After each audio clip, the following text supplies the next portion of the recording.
Hello guys, ഞാൻ എന്താണ് ഇങ്ങനെ പന്തം കണ്ട പിഴച്ചാരെ പോലെ ഇരിക്കുന്നത് നിങ്ങൾ ആലോചിക്കേണ്ട. കാരണം ഞാൻ രാവിലെ എണീച്ചു, നമുക്ക് കാര്യങ്ങളൊക്കെ സെറ്റാക്കണ്ടായോ അതിന്. അപ്പോൾ ഞാൻ പോയി പല്ലൊക്കെ തയ്ച്ച് ഫ്രഷായിട്ട് വരുന്നു. എൻ്റെ നമുക്ക് പരിപാടിയൊക്കെ സെറ്റാക്കാം എങ്ങനെ.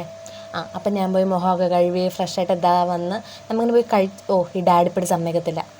നമുക്ക് എന്തായാലും പോയി നിങ്ങളെൻ്റെ കഷണ്ടി കണ്ട് നിങ്ങളത് മറന്ന് കളഞ്ഞേരെ. നമുക്ക് ഈ വെയിറ്റ് ഗെയിൻ വീഡിയോ കഴിഞ്ഞിട്ട് ഹെയർ ഗ്രോത്തിനുള്ളൊരു വീഡിയോ ചെയ്യാവേ. തൽക്കാലം നമുക്ക് പോയി തിന്നാം. അപ്പോൾ ആദ്യം നമ്മുടെ മെയിൻ താരം ഇവനാണ് മുട്ട. ഇവൻ നമുക്ക് രാവിലെ മസ്റ്റായിട്ടും വേണ്ട ഒരാളാണ്. അതുകൊണ്ട് ഞാൻ ഇയാളെ എടുത്ത് എന്നിട്ട് ഞാനിപ്പോൾ എന്താണ് ഈ കോനാമ്പിച്ച് കാണിക്കുന്നത് എനിക്ക് പോലും അറിയത്തില്ല. എന്തായാലും നമുക്ക് സംഭവം ഉണ്ടാക്കാൻ പോവാം. ആദ്യം ഒരു ഗ്ലാസ് ഫുൾ പാലെടുത്തു എന്ന് അമ്മ പറയാൻ പറഞ്ഞു. പക്ഷേ അത് ഒരു ഗ്ലാസ് ഫുള്ള് പാലല്ല, പകുതി വെള്ളമായിരുന്നു. എന്നിട്ട് നമ്മൾ ഈ പാൽ കൊണ്ട് ചെന്ന് എന്താണ് ചെയ്യുന്നത്, സ്വാഭാവികമായിട്ട് നമ്മൾ തിളപ്പിക്കും. തിളച്ച് അങ്ങോട്ട് വരുമ്പോഴത്തേക്കും പച്ച മുട്ട അങ്ങോട്ട് പൊട്ടിച്ചിരിക്കുക. പച്ചയില്ലാത്ത മുട്ടയൊക്കെ ഉണ്ടോ? ഇല്ല. എന്നിട്ട് നമ്മൾ അതിനകത്തോട്ട് മുട്ട പൊട്ടിച്ച് അങ്ങോട്ട് ഒഴിച്ചിട്ട് അങ്ങോട്ട് കടുകുറ അല്ല മുട്ടവറ എന്നിട്ട് ആവശ്യത്തിന് പഞ്ചാര അങ്ങോട്ട് ഇട്ട് കൊടുക്കാം. അപ്പം നിങ്ങളൊരിക്കലും ചേച്ചിയുടെ ആവശ്യത്തിന് പഞ്ചാര ഇട്ടില്ലല്ലോ. അത് വേറൊന്നും കൊണ്ടല്ല, അതിന് ആകെ ഒരു കാരണമുള്ളൂ. എന്താണ് ആ കാരണം? കണ്ടോ, കഥം ഹോഗേ. അതുകൊണ്ടാണ് നമ്മൾ കുറച്ച് പാലിട്ട് അമ്മ പിശുക്ക് കാണിച്ചത്. പക്ഷേ നിങ്ങൾ നല്ലപോലെ പഞ്ചാര ഇടണം. കാരണം പഞ്ചാര നമുക്ക് വണ്ണം വെക്കാൻ സഹായിക്കും, കേട്ടിട്ടില്ലേ? എന്നിട്ട് നമ്മളതൊരു പ്ലേറ്റിലോട്ട് മാറ്റും, വേഗം തണക്കാൻ. ഇത് പട്ടിക്ക് കൊടുക്കാനാണെന്ന് നിങ്ങൾക്ക് തോന്നും, പക്ഷേ അത് പട്ടിക്കല്ല, അത് എനിക്ക് മാത്രം അവകാശപ്പെട്ട സാധനമാണ്. എന്നിട്ട് നമ്മളിത് കൊണ്ട് ചെന്നിട്ട് ഫാൻ്റെ മുട്ടി വെക്കും. കണ്ടോ, പാലിൻ്റെ ഒരു ഭാഗ്യം കണ്ടോ, ഫാൻ്റെ മുട്ടിയിരുന്ന് തണുക്കുന്നത്. എന്നിട്ട് നമ്മളിത് ഇതിനകത്തോട്ട് ജാറിലോട്ട് മാറ്റിയിട്ട് ഇനി എന്ത് ചെയ്യും? അടിക്കും. സർപ്രൈസ് ആവാൻ റെഡിയാണോ? സർപ്രൈസ്! ഞെട്ടിയോ? നിങ്ങൾ വണ്ടറാവുമെന്ന് എനിക്കറിയാം. ഇനി എന്തൊക്കെ കാണാൻ കിടക്കുന്നു. അപ്പം നല്ലപോലെ അങ്ങോട്ട് അടിച്ച് അങ്ങോട്ട് എടുക്കുക. അടിച്ചെടുത്ത് കഴിഞ്ഞാൽ പിന്നെ എന്ത് ചെയ്യണം? ഗ്ലാസ്സിലോട്ട് അടിക്കണം. അമ്മ പറഞ്ഞാൽ നല്ല പൊണ്ണം ഗ്ലാസ് എടുത്തോണ്ട് വരാം. ഞാൻ പോയി പൊണ്ണം ഗ്ലാസ് എടുത്തോണ്ട് അമ്മേ ഇന്നാന്ന് പറഞ്ഞു. പക്ഷേ അമ്മേനെ മൈൻഡുകളും ചെയ്തില്ല. അമ്മയ്ക്ക് എന്നോട് ബഹുമാനമൊന്നും ഇല്ലെങ്കിലും ഈ ഗ്ലാസ്സിന് എന്നോട് ഭയങ്കര ബഹുമാനം. എന്താണെന്നറിയാമോ? കണ്ട സൂക്ഷിച്ച് നോക്കൂ, ആ ഗ്ലാസ് എന്നെ കണ്ട് എണ്ണിച്ച് നിൽക്കുന്നു. ഞാൻ കൃതാർത്ഥയായി. ഇനി അടുത്തായിട്ട് ഈ ഗ്ലാസ് സാധാരണ എടുക്കാറില്ല, ഇന്ന് വീഡിയോ എടുക്കുന്നുണ്ട് അമ്മ എനിക്ക് തന്നതാണ്. വാട്ടവർ നമുക്ക് കിട്ടിയില്ലേ. എന്നിട്ട് ഫുൾ ഗ്ലാസ് അങ്ങോട്ട് ഒഴിച്ച് അങ്ങോട്ട് എടുക്കുക. ഈ സുന്ദരി എന്തിനാണ് നമ്മളിങ്ങനെ നോക്കുന്നത്? വേറെ ഒന്നും കൊണ്ടല്ല, ഞാൻ പാല് കുടിക്കല്ലേ, അവൾക്ക് കൊതി വന്നു. എൻ്റെ മുഖം കാണുമ്പോൾ നിങ്ങൾക്ക് തോന്നും ചേച്ചിക്കൊരു താല്പര്യമില്ലല്ലോ. ഉറപ്പായിട്ട് എനിക്ക് താല്പര്യമില്ല. കാരണം ഈ പരിപാടി ഞാൻ പണ്ടേ നിർത്തിയതല്ലേ.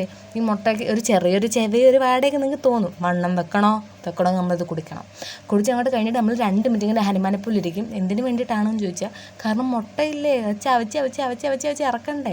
അപ്പം നിങ്ങൾ ചവച്ച് ഇറക്കണം, തുപ്പിക്കളയരുത്. ചവച്ച് ഇറക്കി കഴിയുമ്പോഴത്തേക്കും ഒരു റിലാക്സേഷനൊക്കെ കിട്ടും. Okay, perfect. ഇനി 5 മിനിറ്റ് വെറുതെ തന്നെ കുത്തിയിരിക്കണം. അത് കഴിഞ്ഞ് നമുക്ക് തിന്നാം. ഓക്കെ. ഈ പുറകിൽ നിന്ന് കുത്തിയിരുന്ന സാധനം എന്താണെന്ന് നിങ്ങൾക്ക് അറിയാമോ? ഇതാണ് പുട്ട്. എനിക്ക് ഒട്ടും ഇഷ്ടമല്ല, എന്നാൽ നമ്മൾ കഴിച്ചേ പറ്റൂ. Happy birthday to you, happy birthday 3 you, happy birthday 4 you. ഈ 4 യു ആണ് എൻ്റെ പീസ് എന്നാണ് ഞാൻ ആദ്യം കരുതിയത്. പക്ഷേ അത് എൻ്റെ പീസല്ല. അതാണ്ട് ഈ ഇരിക്കുന്ന കുണുക്ക് പീസാണ് എൻ്റെ പീസ്. ഈ കുണുക്ക് പീസ് നമ്മൾ തിന്നാൻ പോകണം. കറിക്ക് വേണ്ടിയാണ് ഞാൻ വെയിറ്റ് ചെയ്യുന്നത്. ഇത് കണ്ടാ എങ്ങനെയുണ്ട്?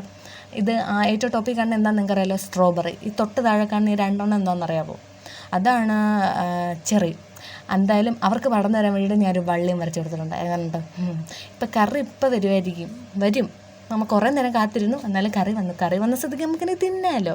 പിന്നെ ഇങ്ങനെ ഒറ്റയടിക്ക് പൊടിച്ചിട്ട് തിന്നുന്ന പരിപാടിയൊക്കെ ഉണ്ട് എല്ലാവർക്കും. പക്ഷേ അങ്ങനെ തിന്നാൻ നമുക്ക് ഓർക്കാനും വരും, കൊണ്ടുകളയാൻ തോന്നും, മടുക്കും. അതുകൊണ്ട് ഇങ്ങനെ അറ്റത്തുനിന്ന് പൊടിച്ചിട്ട് കറി അങ്ങോട്ട് ഒഴിച്ചിട്ട് വേണം തിന്നാൻ. അപ്പം നമുക്ക് മടുപ്പൊന്നും തോന്നില്ല, നമ്മൾ തിന്നുകയും ചെയ്യും. പിന്നെ നിങ്ങൾക്ക് ഞാൻ സർപ്രൈസ് കാത്തു വെച്ചിട്ടുണ്ട്.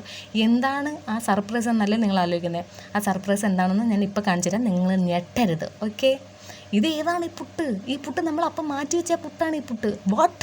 യെസ്, ഈ പുട്ട് നമ്മൾ മാറ്റി വെച്ചില്ലേ, ആ പുട്ട് നമ്മൾ തന്നെ തിന്നും. വേറെ ആര് തിന്നും? ഇത്രയും വലുതായിട്ട് നമ്മൾ ഒരു കുറ്റി പുട്ടെങ്കിലും തിന്നില്ല എന്ന് പറഞ്ഞാൽ വളരെ മ്ലേച്ഛമായ കാര്യമല്ലോ. അതുകൊണ്ട് നമ്മൾ ആ കുറ്റിപ്പുട്ടും കൂടെ നമ്മൾ തിന്നും. എന്താണ് ഞാൻ ഇങ്ങനെ ഇരിക്കുന്നത് വെച്ചാൽ, എനിക്ക് മതിയായി. അപ്പം ഞാൻ മതിയാവുന്ന സന്ദർഭങ്ങളിൽ ഉപയോഗിക്കുന്ന ഒരു ട്രിക്ക് ഞാൻ പറഞ്ഞുതരാം. എന്താണ് ആ ട്രിക്ക് എന്ന് ചോദിച്ചാൽ, ഞാൻ ഇതിങ്ങനെ ഇളക്കി വായിലോട്ട് വെക്കും. വായിലോട്ട് വെച്ചിട്ട് നമ്മൾ അത് വായി തന്നെ വെച്ചുകൊണ്ട് തെര പര നടക്കും. ഇപ്പോൾ പിള്ളേരൊക്കെ ആണെങ്കിൽ മുടിയൊക്കെ കെട്ടിക്കൊണ്ടോ ജോലിയൊക്കെ ചെയ്തോണ്ടോ എന്താണെന്ന് വെച്ചാൽ നിങ്ങൾക്ക് എന്തെങ്കിലും ചെയ്യാനുണ്ടെങ്കിൽ അത് വായിലോട്ട് വെക്കുക. ജോലി ചെയ്യുക. അപ്പം നമ്മൾ പോലും അറിയാം നമ്മൾ തിന്നും. ഞാൻ ഈ ക്യാമറ ഓഫാക്കി വെച്ചിട്ട് ഞാൻ അങ്ങനെ തിന്നിട്ടാണ് കേട്ടോ പിന്നെ വരുന്നത്. പിന്നെ മെയിനായിട്ടൊരു കാര്യം പറയാനുണ്ട്. വെള്ളം കുടിക്കാൻ തോന്നും, വെള്ളം കുടിക്കരുത്. വെള്ളം കുടിച്ചാൽ വിശപ്പ് പോവും. അതുകൊണ്ട് തൊണ്ടക്കുരുവാണെങ്കിൽ മാത്രം വെള്ളം കുടിക്കാവൂ, അല്ലാതെ വെള്ളം കുടിക്കരുത്. വെള്ളം കുടിച്ച് കഴിഞ്ഞാൽ കഥം ഹോഗയായി പോകും, പിന്നെ പറഞ്ഞിട്ട് കാര്യമില്ല. അങ്ങനെ നമ്മൾ തിന്നു കഴിഞ്ഞ് മൈ ഗോഡ് എൻ്റെ കണ്ണ്. നമ്മൾ 5 മിനിറ്റ് എന്ത് ചെയ്യണം? 5 മിനിറ്റ് നമ്മൾ വീണ്ടും റെസ്റ്റ് എടുക്കണം. എന്തിനാണ് റെസ്റ്റ് എടുക്കുന്നത് എന്തിനാണ്? നമുക്ക് വീർത്ത് പോകാനൊന്നുമില്ല. നമ്മുടെ സാധനം നമ്മുടെ ദേഹത്ത് തന്നെ ഇരിക്കണ്ടേ. നമുക്ക് കുറച്ച് നേരം റെസ്റ്റ് എടുക്കാം. റെസ്റ്റ് എടുത്ത് കഴിഞ്ഞിട്ട് നിങ്ങൾക്ക് എന്തെങ്കിലും ജോലി ചെയ്യാനുണ്ടെങ്കിൽ ചെയ്തോളൂ. അത് കഴിഞ്ഞോ? ഇന്നത്തെ പരിപാടിയൊക്കെ കഴിഞ്ഞോ? ഒന്ന് വിചാരിക്കണ്ട. നമ്മൾ കറക്റ്റ് 11 മണിയാകുമ്പോൾ വരും. നോട്ടിഫിക്കേഷൻ ഓണാക്കി ഇടണം. ഓക്കെ, അപ്പോൾ ബൈ.